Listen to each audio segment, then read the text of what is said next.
আমার প্রথম বক্তব্য হচ্ছে এই দাবিটা ন্যায্য কি অন্যায্য, এটা শতভাগ ন্যায্য দাবি। রাষ্ট্রের একটা ব্যাড ইনভেস্ট মৎস্য খামার নামের যে খামার, এটা থেকে আসলে আমরা যা পাওয়ার কথা ছিল তাই পাইনি। এখানে আমাদের ওই গোদের উপরে ফোড়ার মতো একটা মৎস্য খামার এখানে আছে। খুলনা শহরে যারা সচেতন নাগরিক বা বিভিন্ন সংগঠন তারা আমাদের বিশ্ববিদ্যালয়ের পক্ষ হয়ে কথা বলেছে।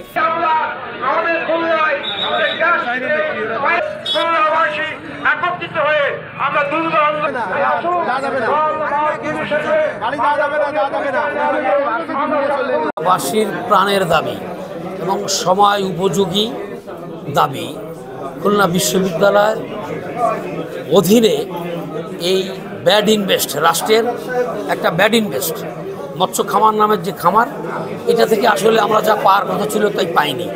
আমরা এই প্রতিষ্ঠানকে ছোট করছি না, এই প্রতিষ্ঠানকে বন্ধ করতে বলছি না। খুলনাবাসীর পক্ষ থেকে এই প্রতিষ্ঠানকে আরও অধিকতর আধুনিক করার মধ্য দিয়ে আমরা দেশবাসীর পাশে দাঁড়াতে চাই। সে আকাঙ্ক্ষা নিয়ে আমরা বলতে চাই, খুলনা বিশ্ববিদ্যালয়ের 8,880 জন ছাত্র নিয়ে শুরু হয়েছিল। খুলনা বিশ্ববিদ্যালয়ে সে 80 জনের জায়গায় এখন 8,000 ছাত্রছাত্রী এখানে লেখাপড়া করে। এখন এই জায়গায় সংকুলন না, সঙ্গত কারণে এই 30 বিঘা জায়গা খুলনা বিশ্ববিদ্যালয়ের আয়ত্তাধীন করলে আমরা মনে করি আমাদের শিক্ষা ব্যবস্থা আরও বিকশিত হবে।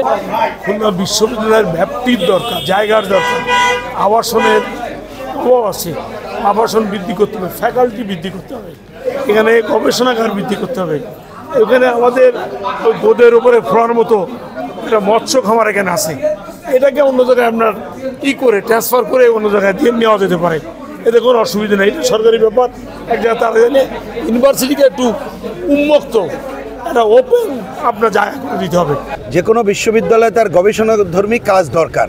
আমাদের বিশ্ববিদ্যালয়ের সংলগ্ন এলাকায় যে মৎস্যবীজ উৎপাদন খামার যেটা আছে, এইটা তো এইখানে যদি আলাদা না থেকে বিশ্ববিদ্যালয়ের অধীনে হয়, তাহলে এই বিশ্ববিদ্যালয় প্রকৃতভাবে উপকৃত হবে, ছাত্রছাত্রী উপকৃত হবে এবং এই যে বীজ উৎপাদন খামার সারা দেশে একটা অনন্য ভূমিকা রাখতে পারবে।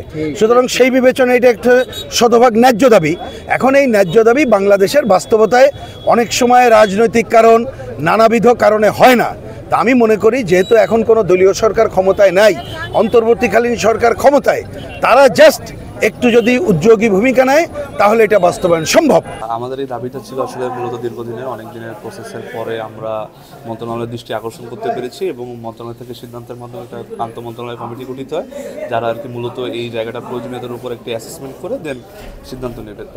তারই ফলস্বরূপ আজকে হলো তাদের প্রথম ভিজিট ছিল। খুলনা শহরে যারা সচেতন নাগরিক বা বিভিন্ন সংগঠন তারা আমাদের বিশ্ববিদ্যালয়ের পক্ষ হয়ে কথা বলেছে, তো সেই জায়গা থেকে পজিটিভ মনে হচ্ছে।